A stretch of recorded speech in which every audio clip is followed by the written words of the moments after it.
Hey guys, welcome back to ArtosisCasts.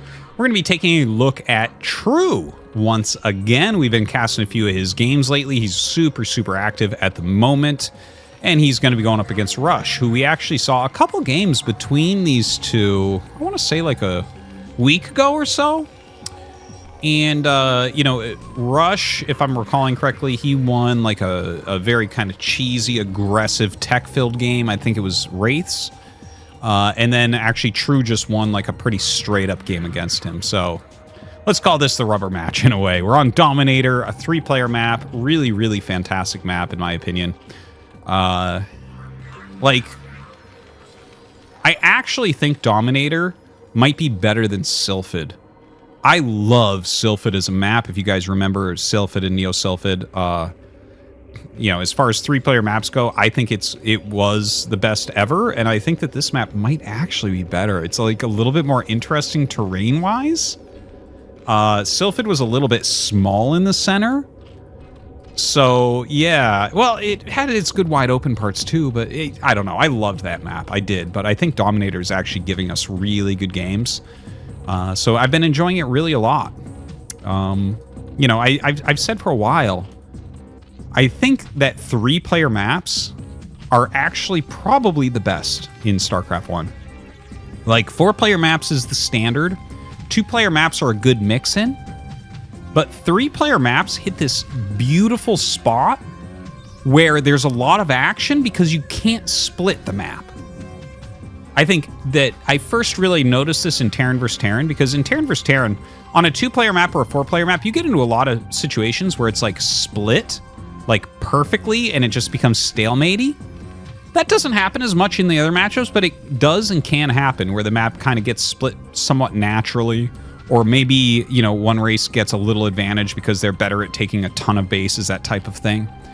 But in 3-player maps, that third main is always like a point of contention. They're always like pretty asymmetric. I guess technically this is like rotationally symmetric, but you know what I mean, right? Where it's like the way that you move around is very different in the two directions. I don't know if that's getting through what I mean by this. I would have to like draw on the map to show. But actually, yeah. Anyways, whatever. Enough of that. Let's take a look at what's going on in this game. In the top left here, True just going for a very standard quick layer on 2 hatch, so probably just a 2-hatch muta. Down here, it's actually going to be a 2 barracks academy rush from Rush. I actually think that this build, I wouldn't be too surprised if it comes back a little bit, especially on a map like this where you have the full wall. So if you do a 2 racks academy rush, you have to skip the 3rd depot and let this act as your 3rd depot, which means you can only make up to 4 Marines out of this. If you want to make the 5th Marine, you have to skip an SCV. I guess if you lose your scout, maybe that's one way to lose an SCV as opposed to not make one, although you don't want to lose that scout. Specifically on maps with a full wall, the 2 racks academy rushes, I think, can come back because they went out of style because everyone just got Zergling speed and did a counterattack, and that just basically always did more damage than you were going to do with the 2 racks academy rush. They'd make 2 Sunkens, counterattack, slow everything you have, make you lose mining time, and it's like, okay, well, that didn't work out well. Now, this SCV scouts the 3rd hatch, so the move out that we should be seeing from Rush will be pretty minimal. I think he's going to look to just force 1 to 2 Sunkens, and that's it. We see that True's already making 1. He already kind of knows that he's going to need that, and he doesn't have a lot of intel as to what's going on. Only 3 Marines he's really seen so far. Spire coming up. The SCV stays alive. Very kind of greedy play here from True. And he does keep a Ling relatively close by. So yeah, this is just to force an additional Sunken here, and he will make that. See, this is literally what 2 racks academy rushes boiled down to. Although it can be good against greedy players. If you lose your SCV, You don't know if they made the third hatch in the main or somewhere else. So it will be somewhere else sometimes, or even if you don't lose your SCV, sometimes it will, and then this could kill that. Anyways, he moves up. There's nothing to do here. I don't think he'll attack. Oh, wow, he attacks.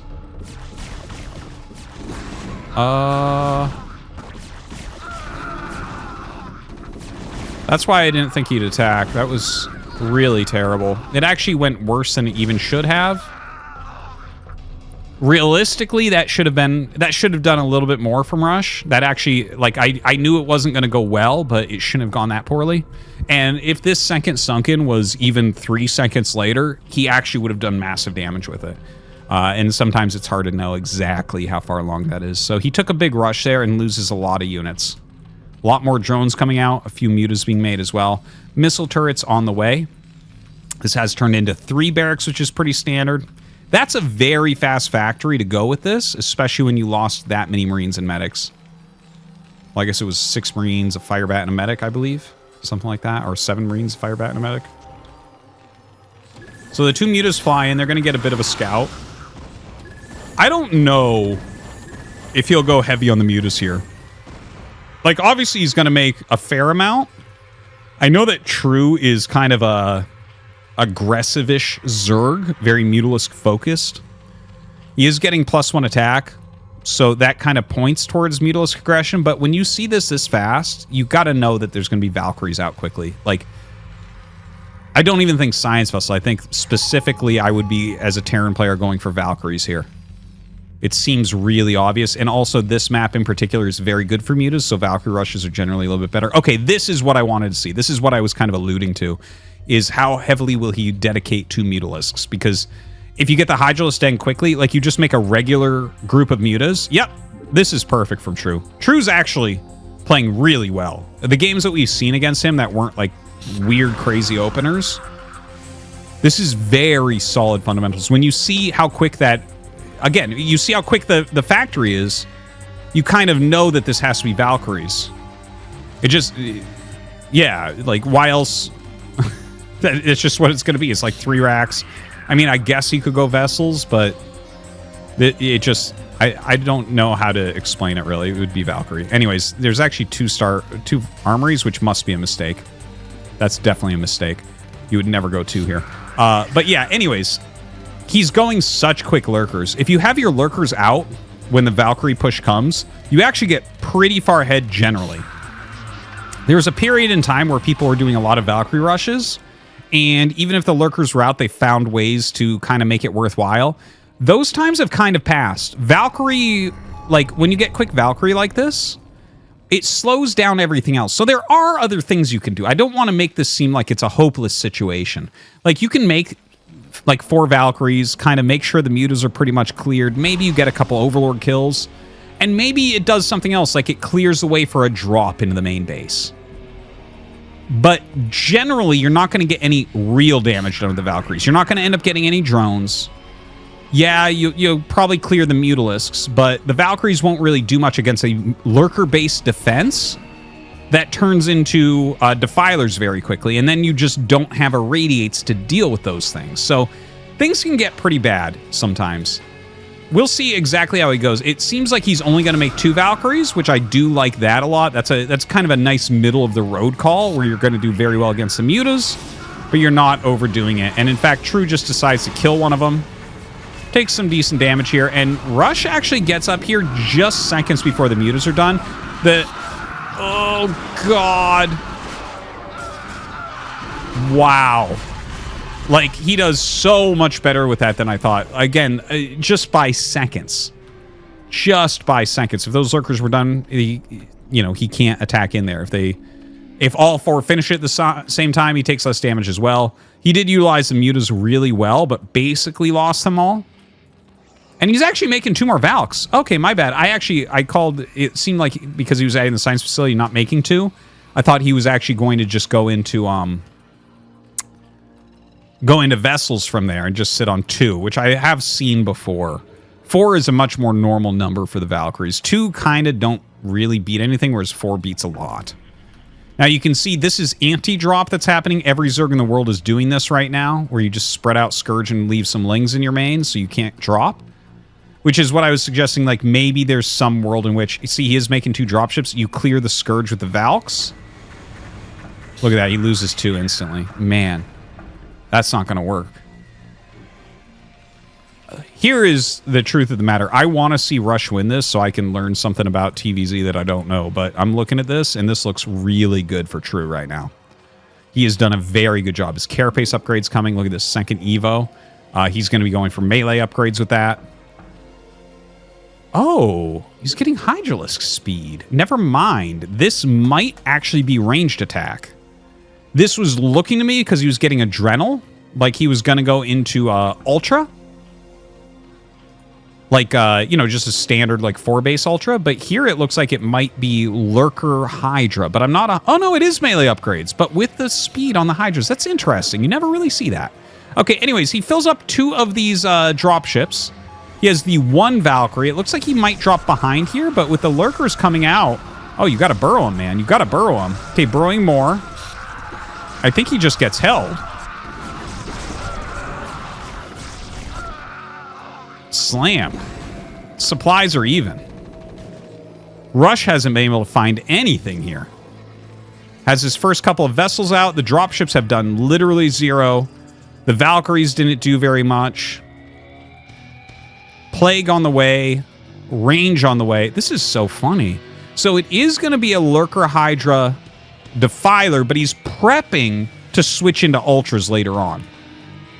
Which I actually do kind of like as a follow-up. But Lurker Hydra Defiler is the most unkillable composition in the game. Like, you are mega invincible. He hasn't landed the factory. I think he doesn't really realize. He will as soon as he sees the Hydras and he sees them moving quickly. He'll be like, okay, we need siege tanks.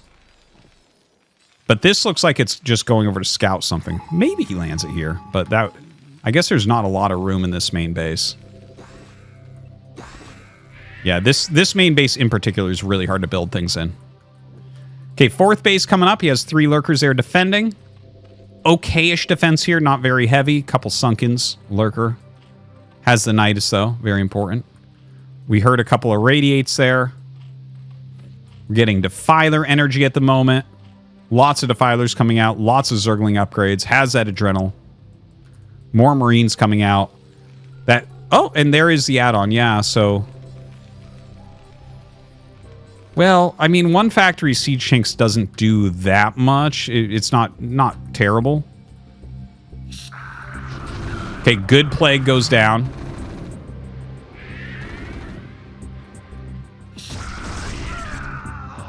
You know, we've seen it quite a bit on this channel. Like, where...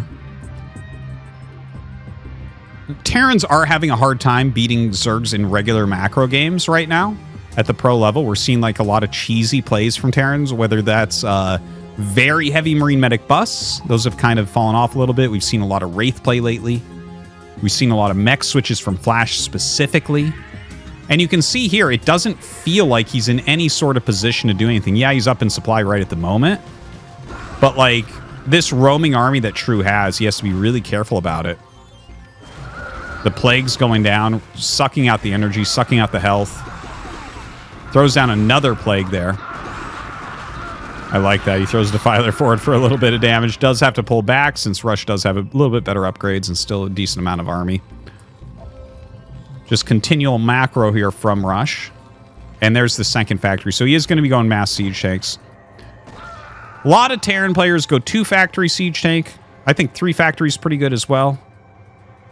If you go 2 factory with 3 gases, you can also continually make science vessels in there also. Chitinous plating on the way. True is really kind of dominating here. He's just kind of closing in on him at the moment. Rush has like a very good position in the center. Another good plague goes down. Vehicle weapons coming up. He does have the double dropship still, but, you know, as soon as you get to 4 gas, things get out of hand pretty quickly. So this has mostly been, like, this is a different take. Like, this is kind of a really faster Ultra, and he did get the Hydralisk upgrades, but it seems like his idea here was a roam with Ling Hydra Defiler, which I never see that, it's normally Hydra, Defiler, Lurker. So he did a little bit of a roam with that and just grinded with Plagues and kind of kept Rush back. And now he's going directly into Ultras on the 4 base. I actually very much like this. I'm getting a little bit of chills right now. Like, huh. It's cool because it's just very mobile. Like, look what he's doing here. Oh, you don't have any fire bats? Okay, we get in here. We crush. There's another plague. And he's just plague grinding. He's like, yeah, if I keep plaguing you, you can't do anything with the army. And if you plague, it's like the Hydras beat everything. Stands under the Darkstorm. Really well done. He's picked off the vessels as well. And now he's massing up Ultras. This is one of the most one-sided games. This, like... It reminds me of a lot of my TVZs. Not the exact build order, but the kind of feeling of like, damn, Rush didn't get anything done this game. Nothing. Zero.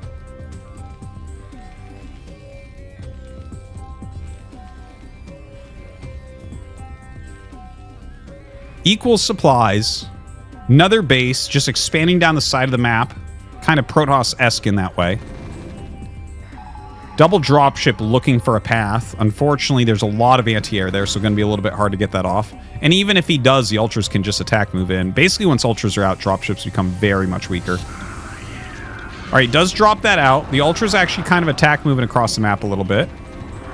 Maybe he gets something done here. That's a lot of fire bats. 2-2 upgrades. He's going to just shred these Zerglings. Realistically, the Ultras should have gone back to deal with this.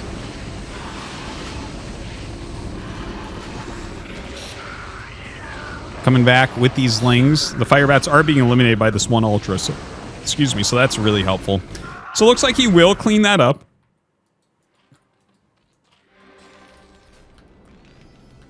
There is a decent amount of siege tanks right now for sure.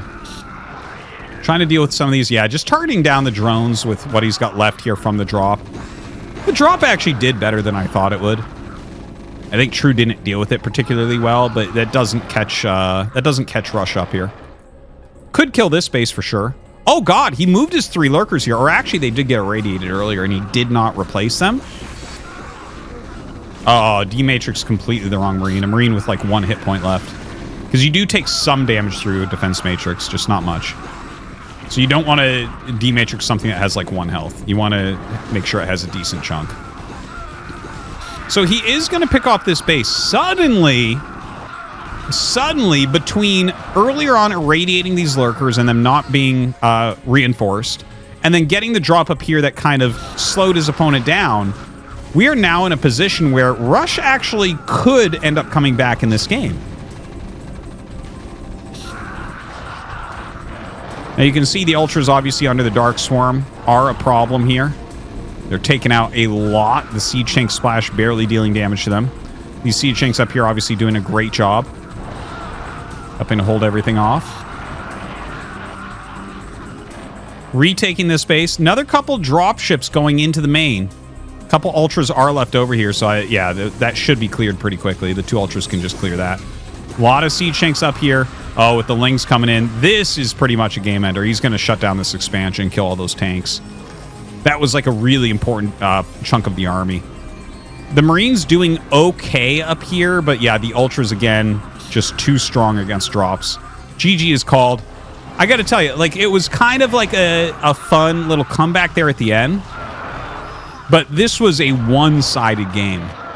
So, in the last week or so, I've seen a few games out of True vs. Rush.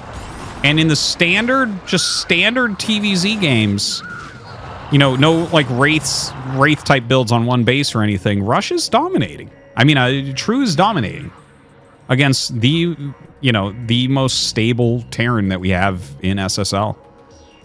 That was pretty one-sided. Not gonna lie. I really liked the ideas that True had there with that kind of that roaming party of Ling, Hydra, Defiler, plague grinding into Ultra. That was super cool. And the game would have looked terribly one-sided if he had reinforced this base, or maybe had like a Nidus up here so he could reinforce. Something like that. And he doesn't lose his space. The game never even looks close. Wow. Okay. Well, I think we might be heading towards a deep dive of Terran vs. Zerg just to see, like, what are Terrans doing right now? This is actually, you know, I've obviously I watch like a lot of games and everything. But yeah, I haven't been seeing Terrans beat Zergs in just regular like SK Terran macro games anymore. So definitely something I want to examine. Let me know if you have any ideas, and maybe we'll check into that. Thanks for watching, guys. See you next time.